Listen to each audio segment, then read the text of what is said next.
Herodotus, who traced history with his pen. Artemisia, who deemed war swords to be jewels. Haughty Ada, who was the stepmother of Alexander the Great. Panyasis, who died under a tyrant with his opposing epics. Mausolus, who created a magnificent city with his merciless taxes. Artemisia II, who erected one of the greatest wonders of the world in ancient times with her love and faith. Dionysos, who was thought to be one of the greatest sources of history until the time of the Romans. Turgut Reis, a conqueror of the Mediterranean. Nezan Tevfik, one of the most extraordinary characters of Turkey. And the fisherman of Halicarnassos, a lover of Bodrum and an exile, whose book summed up the blueness of the sea and its emerald coast. The homeland of many famous people since ancient times up until now. Halicarnassos, Bodrum.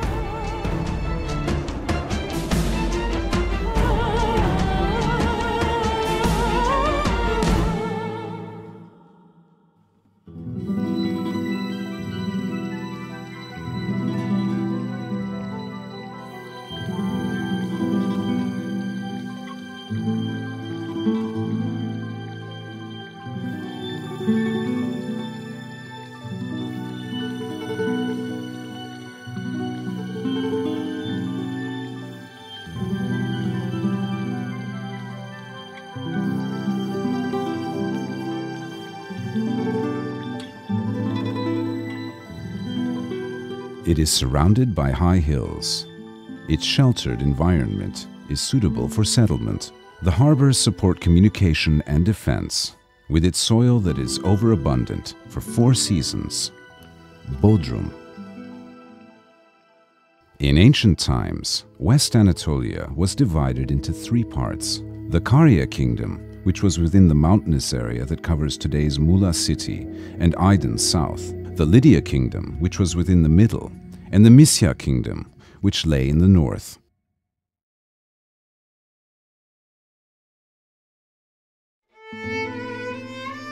Halicarnassos's first residents were the Carians and the Leylegs.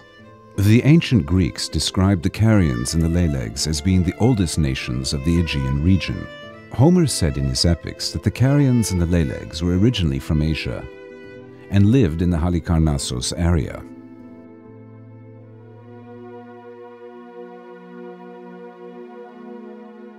According to Strabon, the famous geographer of ancient times, the Leylegs formed 8 cities. Plinius, a famous historian in ancient times, said that these cities were Siangela, Mindos, Termera, Side, Madnassa, Pedassa, Telmissos, and Uranium. The best preserved city still in existence is Pedessa. One of the significance of Pedessa is that it has a wide territorium, and luckily this has survived. There are significant numbers of Leyleg ruins on the flats of hilltops, as well as the forested areas starting at the outskirts of hills where Konacak town lies and continues all the way north to Torba.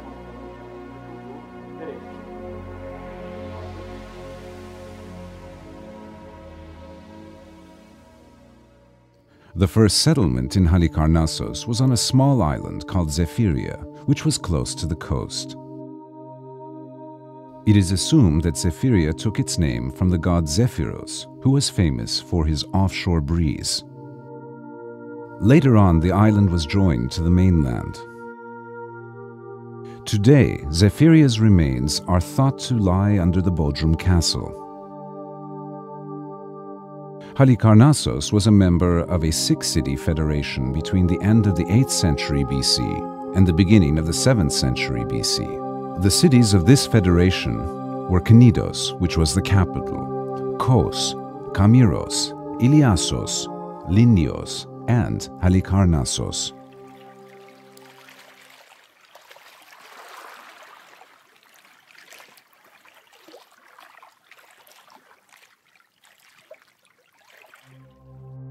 Hippocrates, the father of modern medical sciences, grew up in a clinic that was protected by the god of health, Asclepios. Eudoxus was a famous astronomer in ancient times. Sostratos was an architect who made the lighthouse of Alexandria, and he was born in Cnidos. The sculpture of Aphrodite, that is known as the Cnidos Aphrodite, was made by Praxiteles and is one of the Aegean world's treasures. The famous historian Herodotus and his uncle, the epic poet Paniasis, were both from Halicarnassos. The most important written historical source of the time was by Herodotus of Halicarnassos. Herodotus mentions 3 innovations of warfare that the Carians developed. Instead of a leather shield held around the neck and left shoulder, they invented one that was suspended from the arm, and they could draw pictures upon its surface. They also attached crests on their helmets.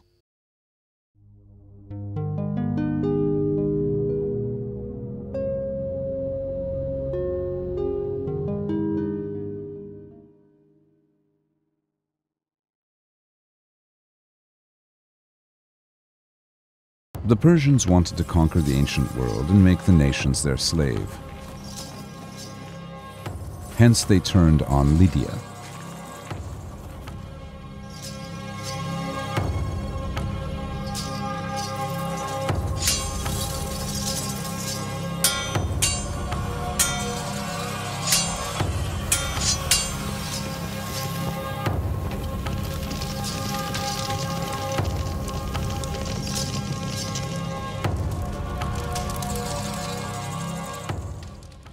In the cities that the Persians invaded, they imposed their own tyrants who ruled over the regions.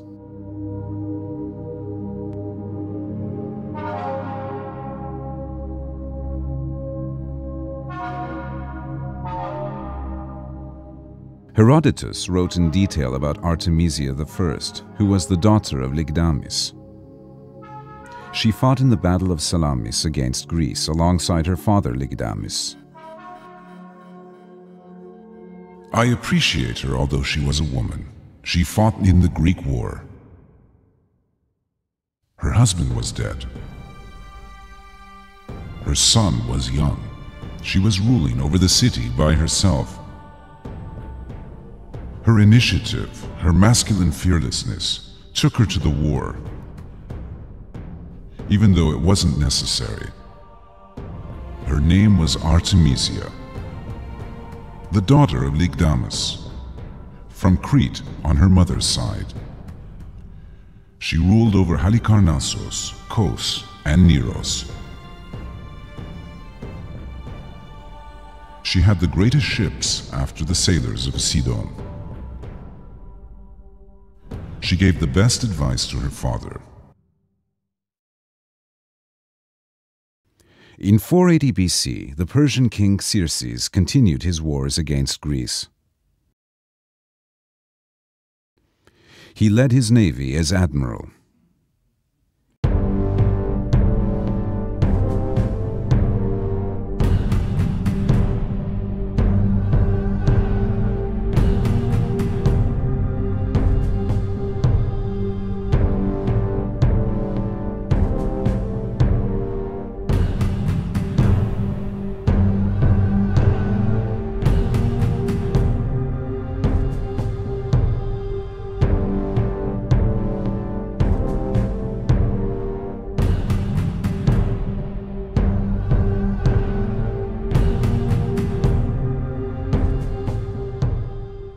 The Persians and Greeks met at Salamis for the most important sea battle in history.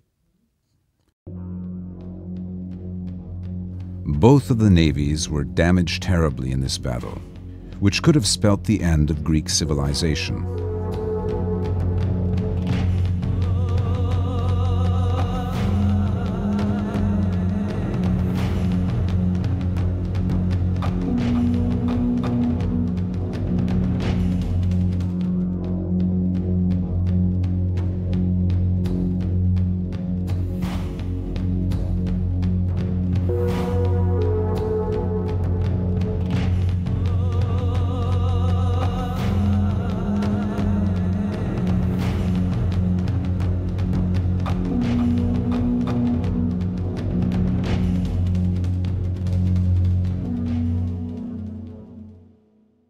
Despite the tactics of Artemisia I, the queen of the pirates representing the fearless Pkarian people's soul, the war ended in defeat of Persia.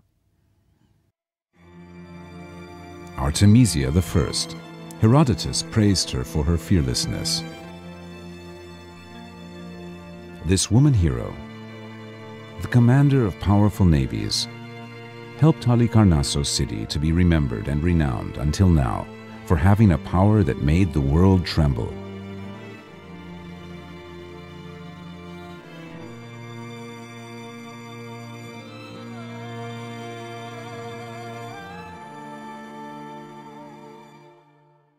According to marble inscriptions found during the excavation of Halicarnassos, Lygdimos decreed that all political exiles' possessions were to be confiscated. Those who did not have any possessions would be sold as slaves and not allowed to return to Halicarnassos.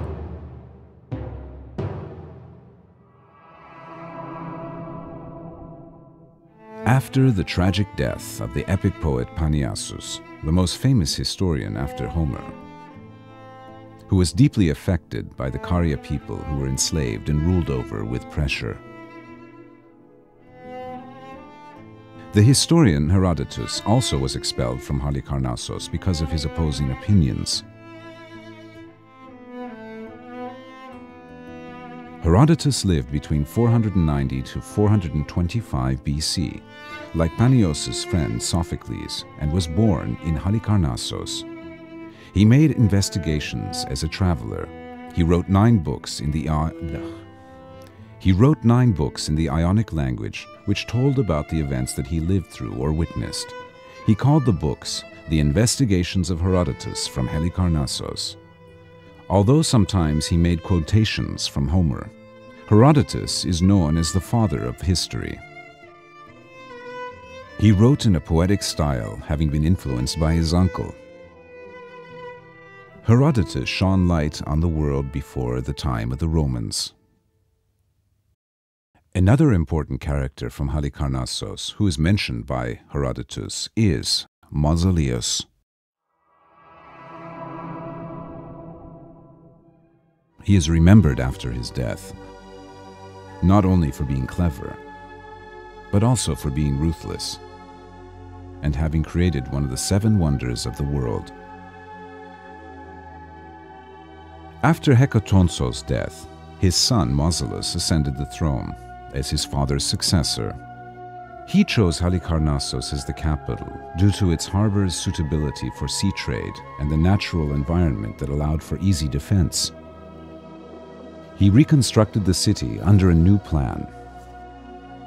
Mausolus conquered all of Caria and included Lycia in his domain, as he was appointed as one of the Persian Empire's satraps. His appointment set a balance along the Aegean and prevented complications by pressure from outside sources. In this period, he had silver coins minted under his name. On the coin, there was a Helios head, which symbolizes Caria's bright sun, with Zeus portrayed handing an axe to Caria. Artemisia II, the sister and the wife of Mausolus, who died in 53 BC, would rule over Caria for only 2 years. With his intelligence and his fighting abilities, like his ancestors, he fought against the people of Rhodes and beat them. Artemisia II continued to build the monumental tomb or mausoleum that had been started during the reign of Mausolus. Mausolus never saw the completion of his burial chamber. When she died, she was also buried in his grave. The mausoleum is one of the world's 7 wonders. Great sculptors and architects helped to finish this great monument.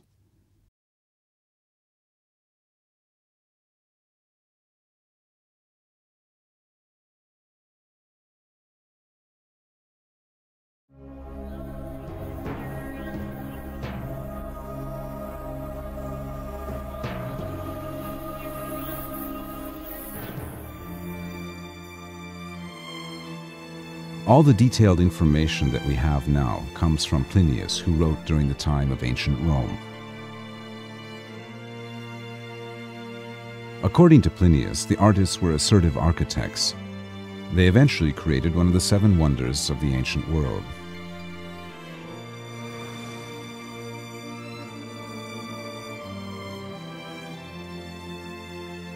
The reliefs on the east side were sculpted by Scopes. Leocares did the west side, Briaces the north side, Timotheos the south side. The chariot sculpture on top of the mausoleum was sculpted by Pythis. The structure was constructed on an old cemetery and was formed in 5 parts. The structure was constructed on an old cemetery and was known to have been formed into 5 parts. The rectangular grave room or tomb in the dimension of 32 meters by 26 meters, the base, ionic columns, and the pyramid-shaped 24-stepped roof. The chariot with the 4-horse and the sculptured group. It was approximately 50 meters high.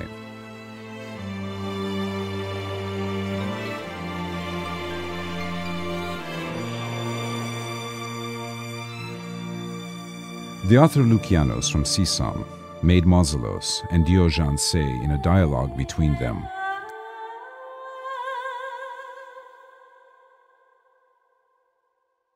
I have a big grave in Halicarnassos, one greater than any other dead. The sculptures and relief were cut from marble that can't be found anywhere else easily. That's why I am so proud.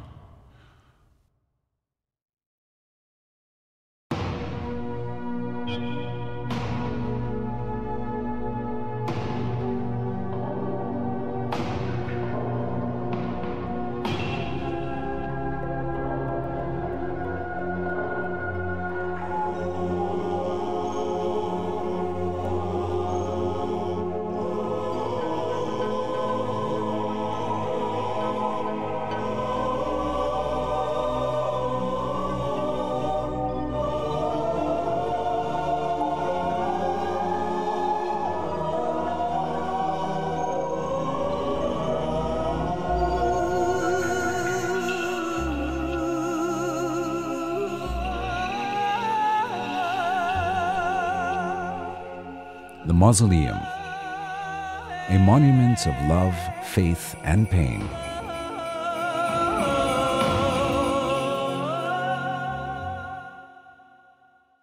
Halicarnassos also witnessed the invasion of Alexander the Great after the Persians were driven out.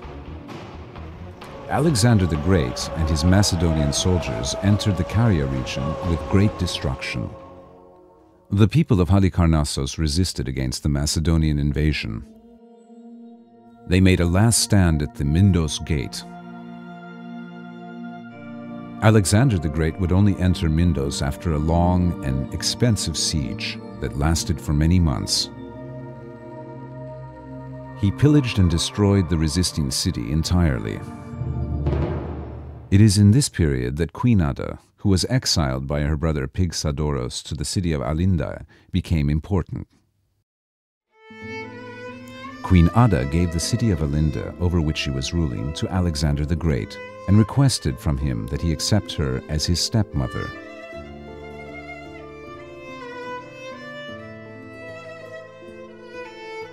Alexander the Great appointed Queen Ada as the successor to Artemisia II.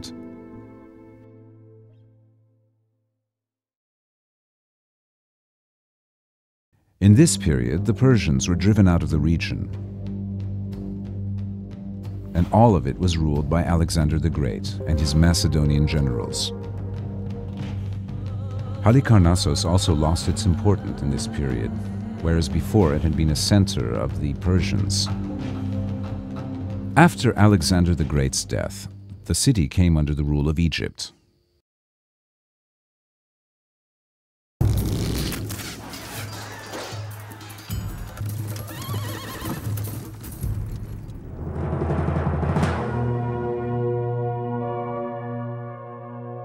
The people of Halicarnassos paid taxes to Egypt by making ships.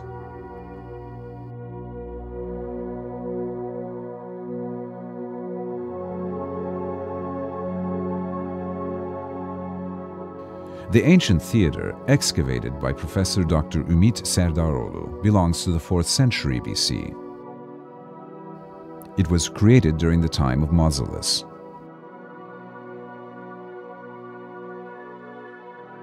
With its stone architectural structure, it is one of the oldest examples of classical Greek theater in Anatolia.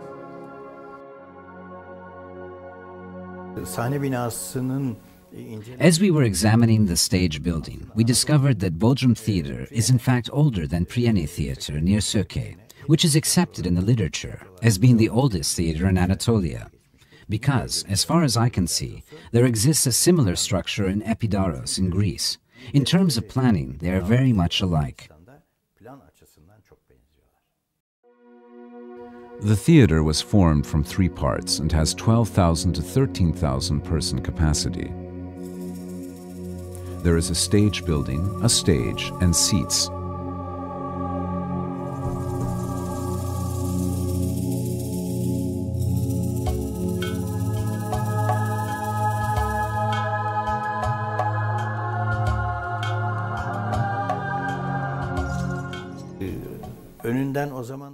In those days, there was no road passing by the structure, and the modern Turgut Reis, Bodrum Road, was at the beginning of the construction stage. Nevertheless, throughout one winter season, one season when we were not here, this present road was dug and the filling was complete.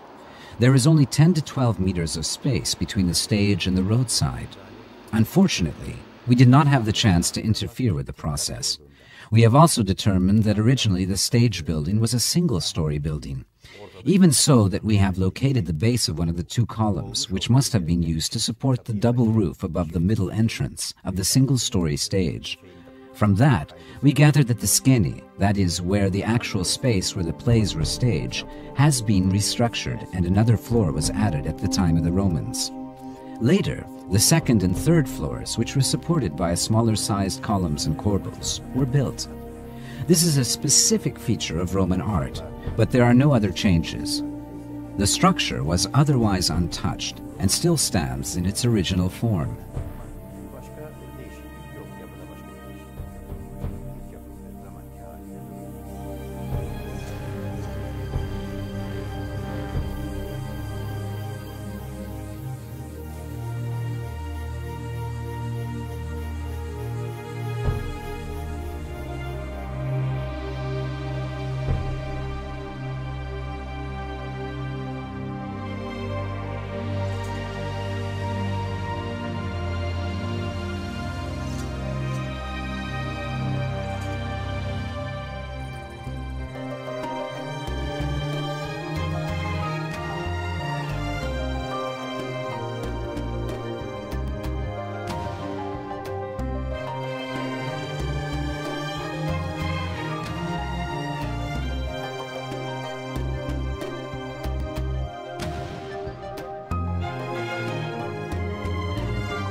When we started our research, we found an entrance to a cave-like formation under the audience seats. We excavated into the caves at the time of the new restoration and discovered corridors leading into burial chambers. We had seen similar structures in the mausoleum area. There are similar underground corridors carved into the rocks leading to burial chambers. They were discovered at the time of the Newton excavations, and we have sketches of them. As such, the front section of the Göktepe Heights at the back, the side facing the sea, was a large burial ground, and there were burial chambers. Some of the chambers were interconnected with corridors, and some were open chambers.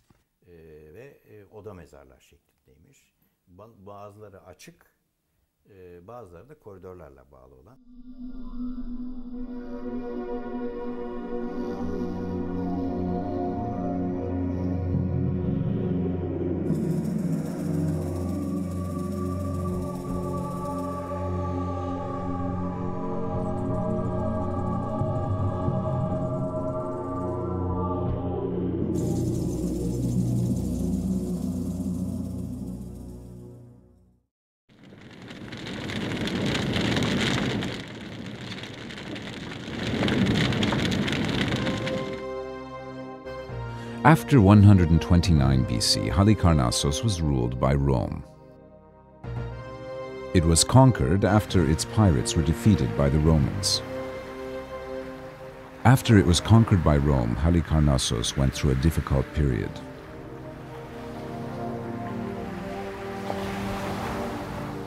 During the reign of Emperor Augustus, it once again reached prosperity. The emperor and his wife Livia enjoyed living in Halicarnassos.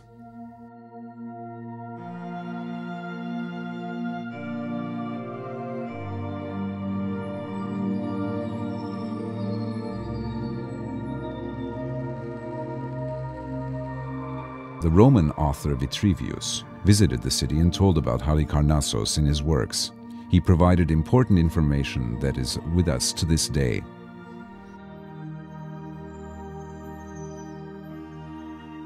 The archaeologist Sir Charles Newton found the site of the mausoleum and took pieces of it back to the British Museum in London.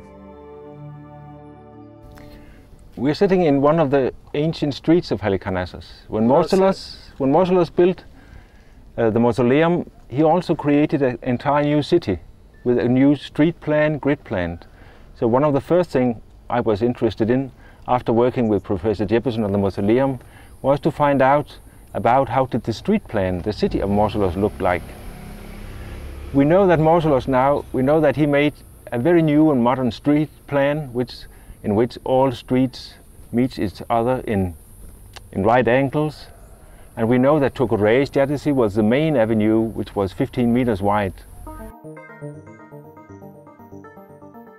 So we could work for some years. But it turned out then that while this street is about 350 before Christ, the house is about 450 after Christ, 800 years later than the time of Mausolus. So that is why, well, I have always specialized on the time of Mausolus, the late classical period. I needed someone who knew Roman archaeology very well, and luckily my colleague, Birte Poulsen, was very interested. We worked together and she was interested in taking over this project, studying the Roman villa at Halicarnassos. When Newton came here, he expected to find the mausoleum, and he dug for that to many years. He tried to find the mausoleum. But then he found this wonderful villa, Roman villa as he called it, with mosaics. And what he says is, I will try to preserve some of the parts. I will take a few parts up and take them to the British Museum. So I think he was thinking of what is possible to take up and transfer to the British Museum, which he did, and where you were able to see them today. They are on exhibition, some of them.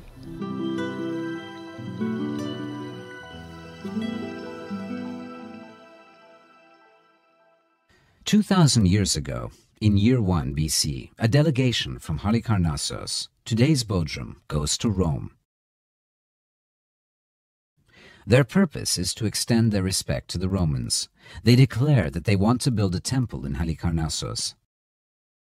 This is a very secure place. There hasn't been an earthquake in Halicarnassos fort for the last 1,200 years. We beg you to allow us to build your temple there, they say.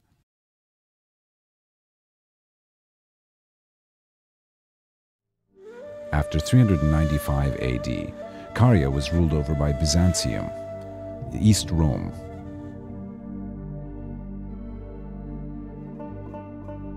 Between 1392 and 1394, the Ottoman Emperor Yildirim Beyazıt acquired Bodrum.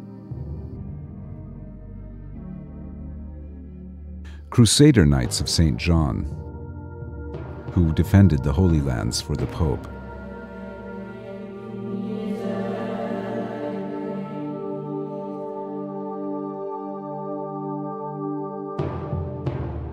during the same period, Crusader Knights of St. John were based in Bodrum.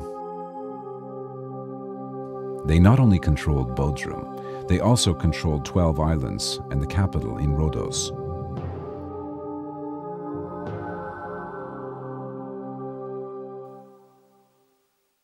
The Bodrum Castle that we see today was erected by the Knights of Rhodes at the time of Mehmet I. The castle was called the Petrenium, after St. Peter.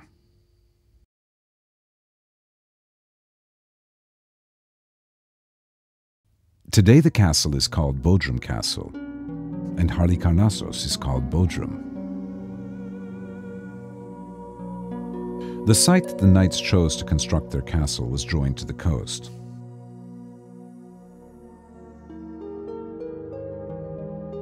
Parts of it are made up of ancient Doric columns, and parts of it were probably made from stones from the mausoleum, which was destroyed by an earthquake in the 14th century.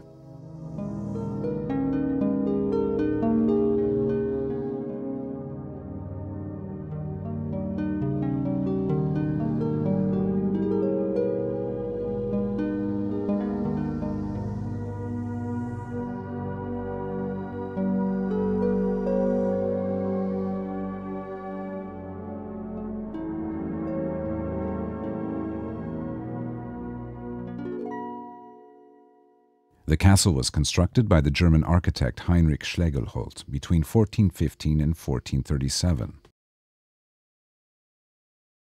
Due to improvements in artillery, there were changes made to the castle as time went on.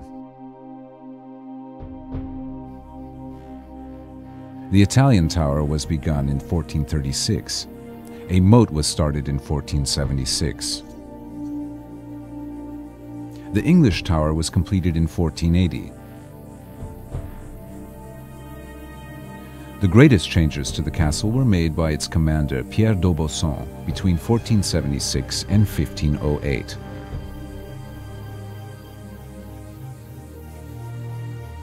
In the 16th century, the Ottoman admiral and cartographer Piri Reis called Bodrum, Bodrum in his book. In the same century, the Kanuni Sultan Süleyman ruled over Bodrum Castle again. Thereafter, it was under Turkish control.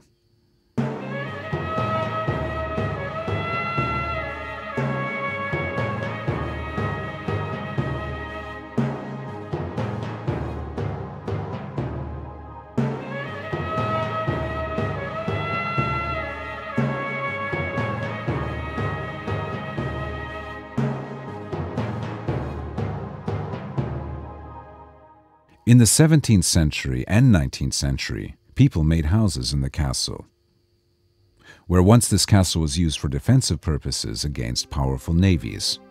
In the late 19th and early 20th centuries, it was used as a prison.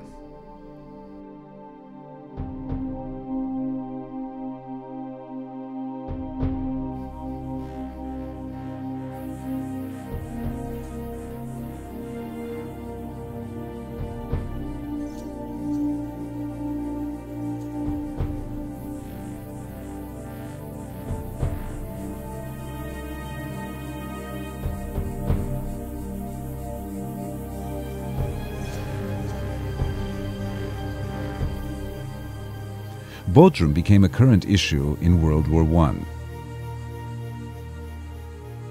On the 26th of May 1915, it was bombed by a French warship called Dupleix, after it was suspected that the castle was used to supply fuel to German ships.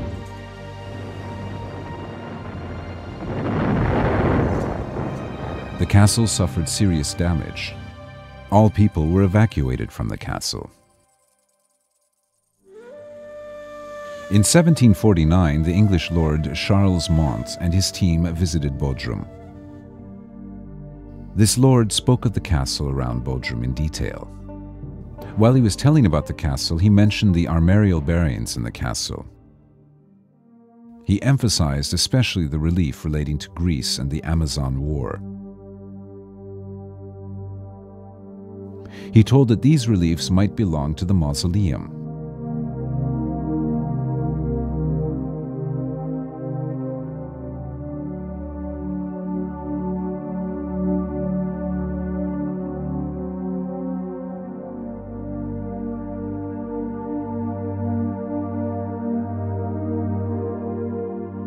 The British ambassador Stratford Canning obtained permission from Sultan Abdülmecid to take pieces of art from the castle back to England after Alison's report. He not only gave permission, but he also helped cover some of the costs of sending these items to Britain. The reliefs were taken to England with a warship. The 13 reliefs were put in a private room in the British Museum.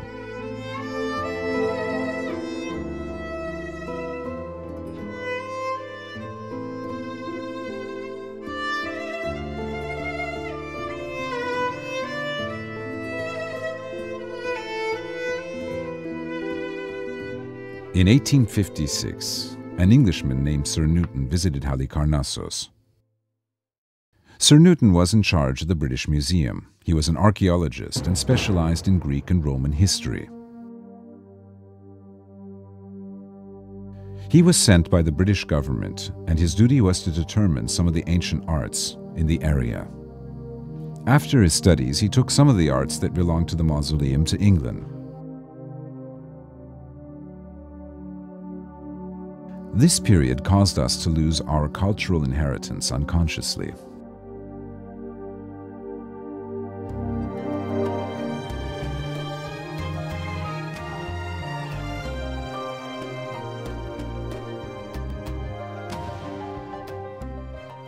Much later, Cevat Shakir, the fisherman of Halicarnassos, while he was reproaching this situation in a letter that he sent to England, he wrote these lines with a claim to be the owner of the arts unconsciously.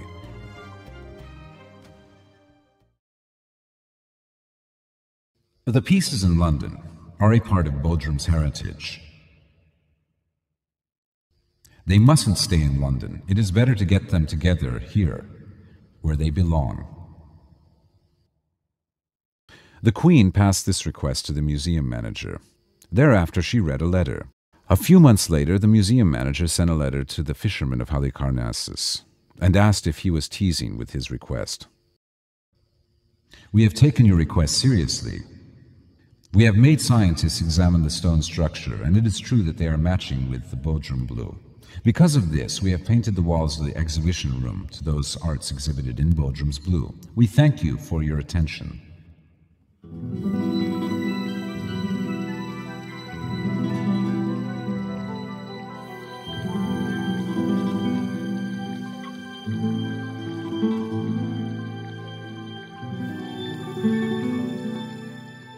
In the Bodrum Underwater Archaeological Museum that is situated in the Bodrum Castle, it is one of the most important museums of its kind in the world. And it is possible to see the armorial bearings of the Knights of Rhodes, the Latin writings, and saint reliefs. The rich underwater finds call attention to the Underwater Museum that was established in 1962. The marble, glass, and fired pottery finds and the remindings belong to ancient time, sailing shine on a light on the past.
The Uluburun wreck had the most valuable cargo amongst all the other wrecks we had discovered. Here, it is more appropriate to ask what it was not carrying, rather than what it was carrying. If I may name some of them, the most important cargo of the ship was 10 tons of copper and 1 ton of lead.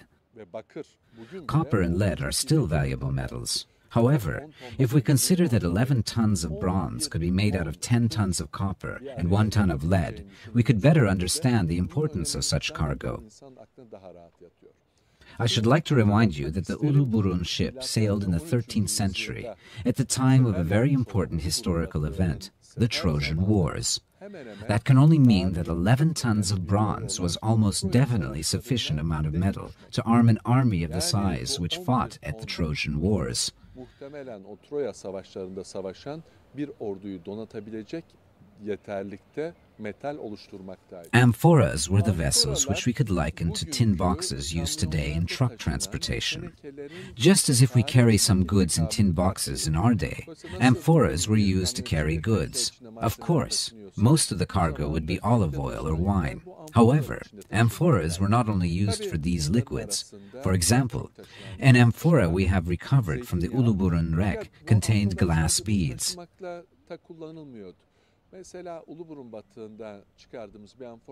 The Tektaş wreck, sunk in 5 BC, had an amphora filled with animal bones, which evidently meant that meat was also transported in amphoras. Kesilmiş kemik parçalarına rastladık ki bu da et taşıdığının göstergesiydi.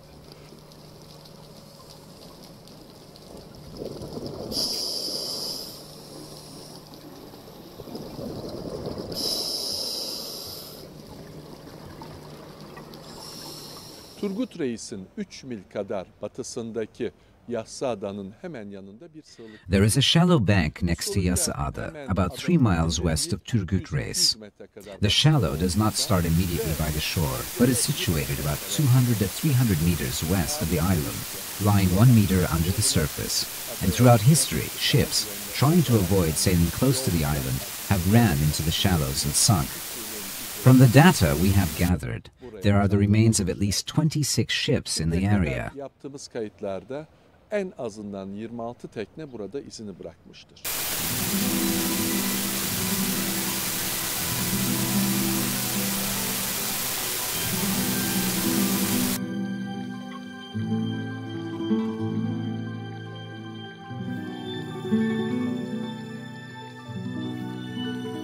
Queen Ada's grave and skeleton keep the world's attention to the museum.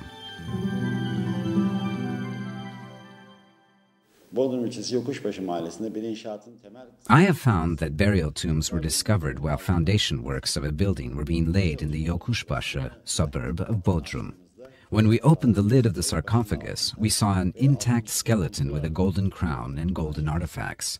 The tomb belonged to a queen. We have established from the golden signet rings of the princess that the skeleton belonged to an important and noble princess who had lived in the year 4 BC. The skeleton was taken to the University of Manchester Medical Arts Department, and a plaster copy of the face was obtained from the skeleton. This bust belonged to Queen Ada.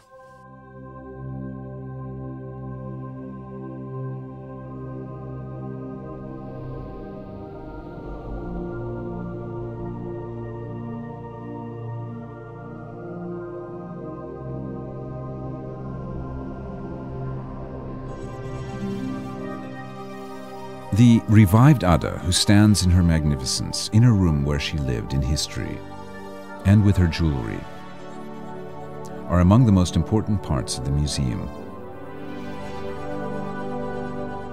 During Karya's magnificent period, Halicarnassos and surroundings witnessed West Anatolia's famous name and settlements. Today, Bodrum, with its fertile lands, with olive branches, lives with its long-lasting past.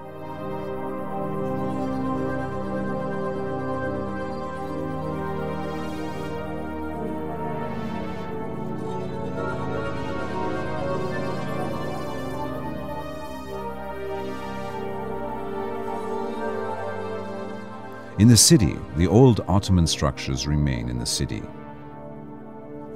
The windmills, water cistern, and untouched bays that are used from the 18th century until now are part of Bodrum's daily life.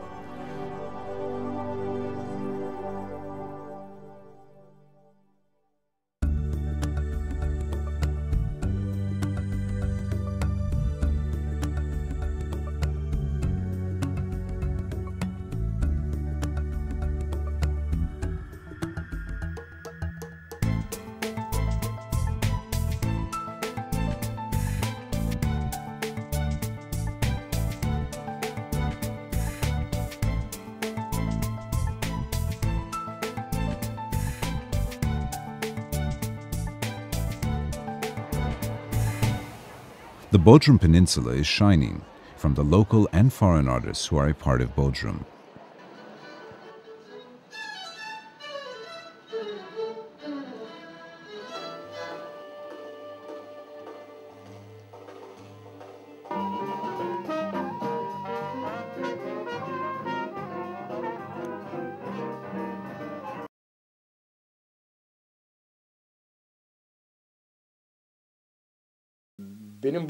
The first time I came to Bodrum was in 1971. Bodrum was rather like a village then, a fishing village. Electricity would be cut midnight sharp. There was a restaurant next to Rashid, a place where one could eat fish, have alcohol. After midnight, the night patrol officer would walk about the village, whistle in hand, reminding the people of Bodrum that it was time to close and go to sleep.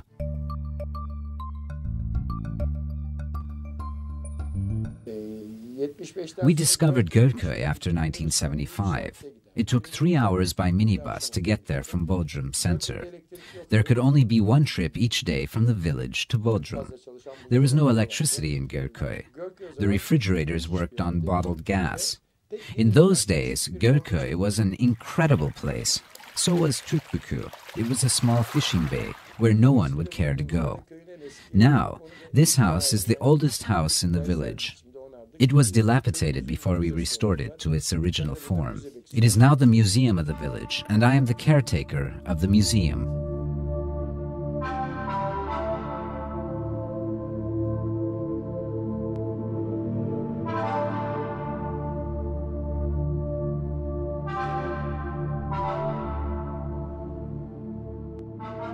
These lands that once Alexander the Great lived in, from the Mediterranean conqueror Turgut Reis to Bodrum lover and the exile Halicarnassos, the fisherman, to Nezan Tevfik, all embrace these people with its sun, wind, and sea.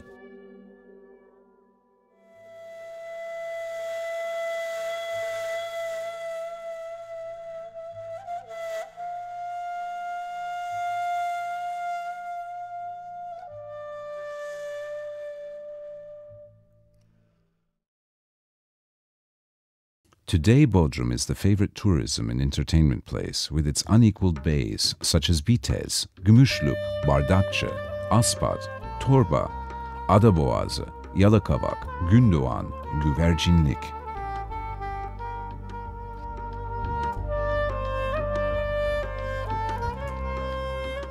The city stays in the agenda for thousands of years from Halicarnassos to Bodrum. It is remembered with its natural beauty, with its shining, typical architecture, within the flowers, land, and narrow streets, and with the tales that wait to be discovered.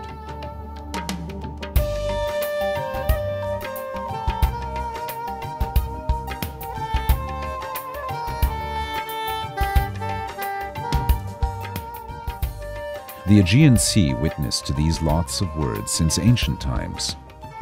Love and peace, sea with Bodrum, gullet, famous around the world.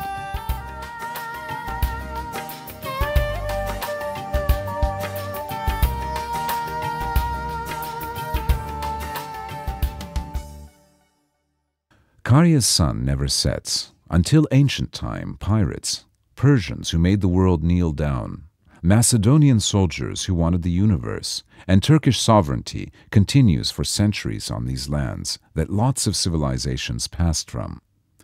The souls of people who lived in Halicarnassos couldn't leave this enchanted city.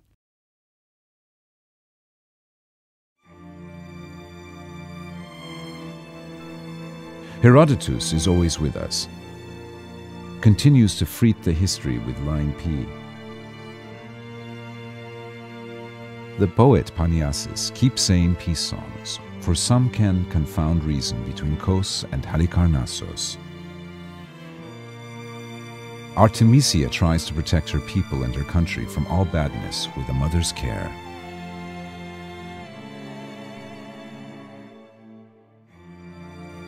Hippocrates scatters health. However, Mausolus' bones are aching despite that they are not in their own place. They were taken apart from their magnificent grave. They were stolen. His wife Artemisia is crying every day. Secretly, she wants her husband's grave back. She says one day it will come back, the glimmer in her eyes as it is challenged against the time.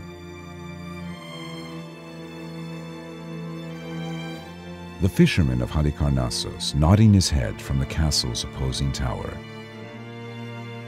Yes, one day, definitely. Bodrum is shining under the sun of Caria as usual, within peace.